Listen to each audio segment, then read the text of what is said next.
Bonjour à toutes et à tous et bienvenue dans cette nouvelle vidéo qui est tournée un peu en mode vlog avec le smartphone. Vous voyez, ça bouge un petit peu au bout de la perche à selfie puisque c'était une vidéo qui n'était plus du tout prévue à cause du temps de réaction de l'organisme pour lequel je fais cette vidéo. Alors pour lequel c'est pas eux qui me l'ont demandé, c'est qui est le sujet de cette vidéo, à savoir Boursorama, puisque je continue de tester les banques, mais en fait je vais ouvrir chaque compte, attendre que le compte soit ouvert avant de tester la suivante, de manière aussi à savoir où j'en suis, pouvoir avoir du suivi et pas me taper des frais de tenue de compte inactifs ou des choses comme ça sur certaines d'entre elles, sous prétexte que je les ai pas utilisées suffisamment. Et donc aujourd'hui, comme je vous le disais, on va s'attaquer à Boursorama Bank, qui a pas mal d'avantages, mais aussi pas mal d'inconvénients par rapport à Orange Bank que je testais dans ma vidéo de la dernière fois. On va voir tout ça ensemble dès maintenant.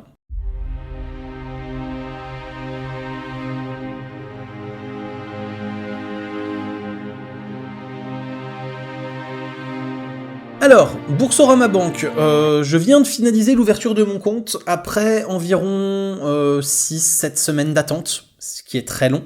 Donc voilà, là vous voyez déjà le principal inconvénient par rapport à Orange Bank, où je me plaignais des 5-6 jours de délai d'ouverture de compte, et je disais c'est pas grave, ils sont sur le lancement, ça va se normaliser. Et ben, force est de constater que Boursorama ne sont pas du tout sur le lancement, sont leaders sur le marché et ont visiblement des équipes assez restreintes pour traiter les ouvertures de compte. Donc comment ça s'est passé? Alors le site est très clair, très bien fait, il n'y a aucun souci, vous répondez aux questions, c'est hyper bien foutu, ça marche tout seul. Vous mettez vos documents, ça vous dit exactement tout de suite quand ils sont validés, quand ils sont téléchargés, vous pouvez suivre les erreurs de téléchargement et tout. À ce niveau-là, il n'y a pas de souci, c'est aussi fluide que sur Orange Bank. Le vrai souci, c'est que j'avais fait ma signature à la tablette graphique, c'est-à-dire que j'avais bien utilisé le stylet de la tablette, donc c'était vraiment ma signature, mais elle n'était pas sur un bout de papier prise en photo.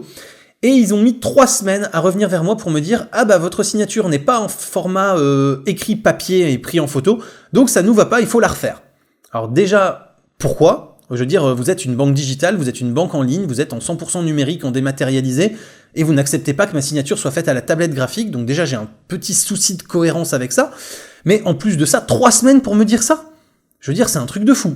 Mais bon, admettons, le soir même, je refais ma signature au papier, je prends la photo, je la mets en ligne, et là, 2 semaines de plus avant de me dire « C'est bon, votre signature nous convient, votre compte est ouvert ».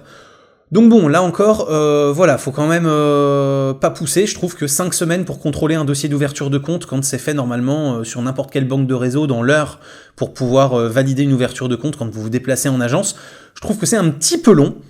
Cela mis à part, après ça fonctionne très très bien. En termes d'ergonomie, que ce soit l'appli ou le site, c'est super bien fait. Il n'y a pas de souci là-dessus, c'est propre, c'est épuré, c'est bien pensé. Voilà, les fonctions ont l'air d'être pas mal, quoi, d'être bien pensées, d'être bien présentées. À ce niveau-là, je trouve qu'en termes d'ergonomie, c'est nettement au-dessus d'Orange Bank pour l'instant.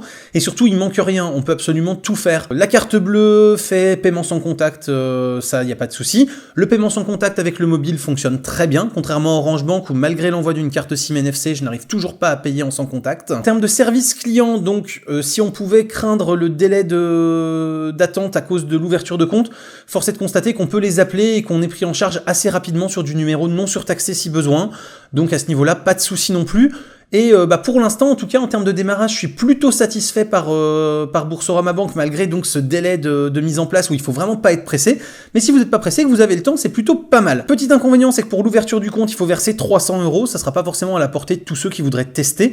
En même temps, bon voilà, vous les versez, ils sont très rapidement mis dessus, puisque en fait vous ne les envoyez que quand le compte est finalisé en ouverture, et dès que le compte est ouvert après, vous pouvez tout de suite les récupérer et les réutiliser pour les renvoyer n'importe où. Donc ça, il n'y a pas de souci, c'est juste pour matérialiser l'ouverture. Et surtout, l'offre de parrainage est très très sympa par rapport à celle d'Orange Bank. Et donc si vous le souhaitez, vous avez un lien dans la description pour pouvoir avoir en fait mon lien de parrainage, ce qui va me faire un petit peu de sous pour développer la chaîne, et ce qui va vous permettre de bénéficier de cette offre. Que dire de plus à part que ça fonctionne plutôt bien? Ben non, pour l'instant, pas grand-chose.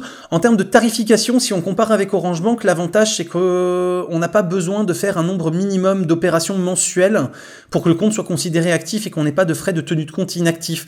Donc ça c'est plutôt bien, parce que si vous souhaitez que votre banque en ligne ce soit une banque secondaire ou que vous avez plusieurs banques en ligne et que vous voulez tester Boursorama parmi d'autres, eh ben vous avez assez peu de risques de vous prendre des frais tant que votre compte reste dans le positif, et ça c'est plutôt une très bonne chose à mon goût, parce que Orange, j'ai été obligé de me faire un petit tableau où je note en fait les opérations que je fais, pour être sûr d'avoir au moins mes 3 opérations par mois et de pas me prendre les 5 € de frais de tenue de compte, parce que mine de rien, 5 € dans le mois, ben si vous restez quelques mois comme ça, vous avez vite fait donc d'être à 60 € par an, et là pour le coup ça n'est absolument plus du tout rentable d'être dans une banque en ligne si elle vous facture ce prix-là pour un usage, parce que vous avez un usage minime du compte. Voilà en tout cas pour les premières impressions sur Boursorama.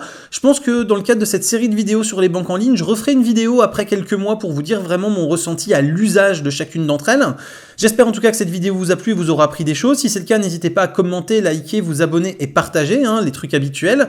N'hésitez pas non plus à aller faire un petit tour sur Tipeee pour faire un don. Je vous dis à très bientôt pour plein de prochaines vidéos photos, techno, informatique et jeux vidéo qui font le contenu de la chaîne. D'ici là, continuez de rester curieux et de regarder des vidéos sur YouTube. Salut à tous, bye bye.